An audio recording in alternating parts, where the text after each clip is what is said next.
France is introducing massive security measures for the climate summit. The Interior Ministry says 120,000 police officers have been mobilized across France. Climate marches have been banned in Paris following the recent terrorist attacks. We want to bring in Ivan Eland, who specializes in defense and national security issues at the Independent Institute. Ivan, welcome back to the broadcast. Thanks for joining us. Tell us, the COP21 is being held in Paris, obviously. What's the security situation on the ground there right now? Well, of course, they didn't want to move the summit or delay it because that would be giving in to the terrorists. So, of course, the city has clamped down. They've had more police on the streets. They've reinforced the border officers. And, of course, as you just pointed out, all over France, they put out more than 120,000 new policemen out there. So, and also they banned protests because they feel that big public gatherings might be a target for terrorists. Well, let's talk about the security. There's been numerous raids across Europe and elsewhere following the attacks, and just a week before the G20 summit in Antalya, Turkey, authorities there were arresting suspected ISIL members. Is this really a wake-up call, and how easy has ISIL been able to stay under the radar in some of these regions?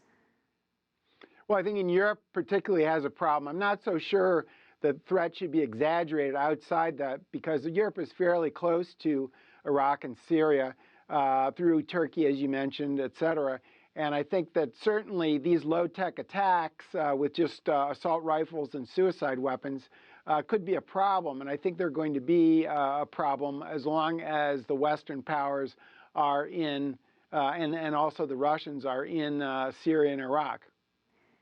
Ivan, as you know, they've threatened the U.S., New York, Washington, D.C. Why did they choose Paris? Well, I think it's closer. There's a number of reasons that Europe is not the United States, as Europe is more vulnerable. They have a large, disaffected, non-integrated Islamic population. In the U.S., not as much. Just simply the distances are far greater. Logistics do matter even for terrorists. So I think, and also the United States spends a lot more on intelligence than the Western European countries do. And so I think those are some of the factors that make Europe more susceptible than America. We know at the G20 and also the ASEAN summit, a lot of the reason for being there, that was derailed because of what's going on with ISIL. Do you think this will be the case here?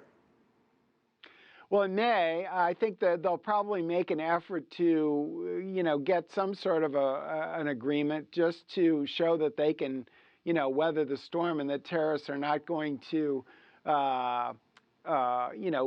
dictate the agenda.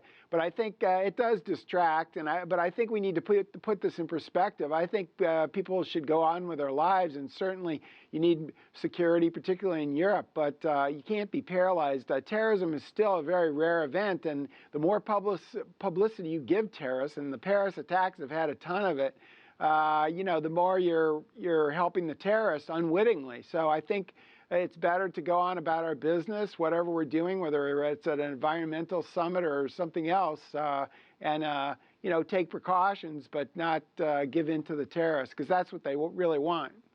Ivan, there are reports that there were numerous warnings that this was going to happen. How difficult is it to sift through all of these? Some of them are erroneous, and obviously in this case, it turned out to be true that they were planning this attack. But how do you go about sifting through all the reports?